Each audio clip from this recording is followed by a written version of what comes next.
இல்லை ஃபுட்டில் வந்து இப்போ நிறைய கொழுப்புச்சத்து உள்ள ஃபுட்டு சாப்பிட்றது நம்பர் 1, நிறைய சால்ட் உள்ள ஃபுட்டுகளை சாப்பிட்றது 2, 3வது வந்து உடற்பயிற்சியே இல்லாத இருக்கிறது 3, 4வது லேட் நைட் வரைக்கும் ஒர்க் பண்ணுறது, அப்புறம் வெடிகாலம்பர் சீக்கிரமாக எழுந்து போயிடுறது, அப்புறம் இல்லைனா ரொம்ப நேரம் ஸ்க்ரீன் கிட்டே உட்காந்துருது, கம்ப்யூட்டர்லேயே உட்காந்துட்டு ஒரு 12 மணி நேரம் 14 மணி நேரம், வீட்டுக்கு வந்தால் இன்னொரு டிவி, அதை விட்டால் ஒரு வாட்ஸ்அப் மெசேஜ், இதெல்லாம் பார்த்துட்டு இருந்தாருன்னா தூங்குறதெல்லாம் போயிடும். வாட்ஸ்அப் மெசேஜோ ஸ்க்ரீன் கிட்ட முன்னாடி நின்னால் அதனுடைய அந்த கதிர்கள் வந்து மூளையை தூண்ட உங்களுக்கு தூக்கமே வராது.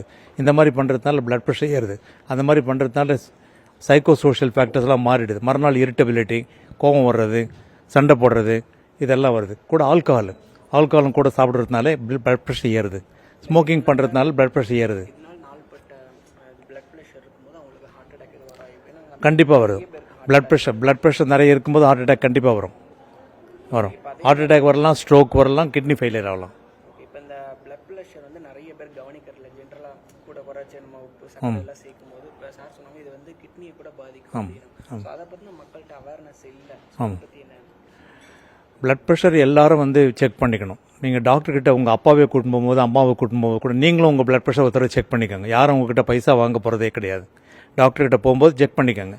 அப்பாவை பார்க்குறாருன்னா நீங்கள் அவர்கிட்ட பார்த்து செக் பண்ணிங்க. அது மாதிரி ஒரு ஆப்பர்ச்சுனிட்டிஸ் இருக்கும்போதெல்லாம் பண்ணிக்கணும். கேம்ப்ஸ் எல்லாம் டாக்டர் வைக்கும்போது போய் பண்ணிக்கிடலாம்.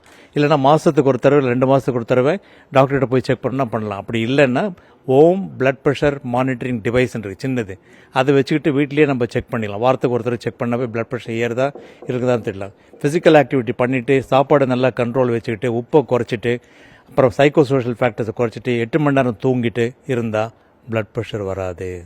அதே மாதிரி இப்போ பிளட் ப்ரெஷர் பற்றி டாக்டர் சொல்லும்போது ஒன்று வந்து ஸ்மோக்கிங் சொன்னாங்க, இன்னொன்று வந்து ஆல்கஹால், இந்த மாதிரி நிறைய விஷயங்கள் சொன்னாங்க ஃபுட்டை தாண்டி.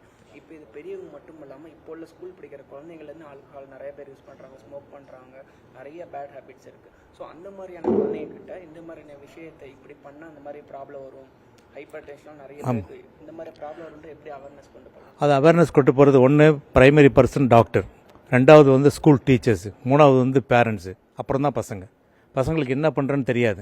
அவங்கள வந்து கடைசியில் வைக்கிறோம். முதல்ல அவங்கள டார்கெட் பண்ணக்கூடாது. டாக்டர் வந்து அவருக்கு ஸ்பேர் பண்ணணும், டைம் வச்சுக்கணும், போகணும், அங்கே போய் உட்காந்து பேசணும். டீச்சர்ஸ் அவங்க கூட கோஆப்ரேட் பண்ணணும். வாங்க டாக்டர், இந்த தேதியில் இந்த டயட்டில் நாங்கள் ஸ்டூடெண்ட்ஸ்லாம் கொண்டு வரோம், நீங்கள் பேசுங்க. 3வது பேரண்ட்ஸ்லாம் ஒத்துழைக்கணும். அவங்களும் கூட உட்கார வச்சுட்டு பேசும்போது தான் அவங்களுக்கு வந்து என்னென்ன ப்ராப்ளம் வீட்டில் இருக்குதுன்னு அவங்களும் டிஸ்கஸ் பண்ணுவாங்க. டாக்டர் எனக்கு சொன்னதெல்லாம் கவனிச்சுக்கிட்டா நாளிலேருந்து இப்படி சாப்பிடக்கூடாது, இது பண்ணக்கூடாது, ஜங்க் ஃபுட் சாப்பிடக்கூடாது, எல்லாம் சொல்லிக் கொடுப்பாங்க. அடுத்து தான் அந்த பையன் எல்லாம் தெரிஞ்சுப்பான். டாக்டர்கிட்ட போயிருக்கோம், இதெல்லாம் தெரிஞ்சுக்கிட்டோம், இந்த விஷயம்லாம் இன்றைக்கி வந்து பேசினார் டாக்டர், அதை போய் ராத்திரியில் போய் அவன் டிஸ்கஸ் பண்ணுவான், அம்மா கிட்டோ இல்லை அப்பா கிட்டோ.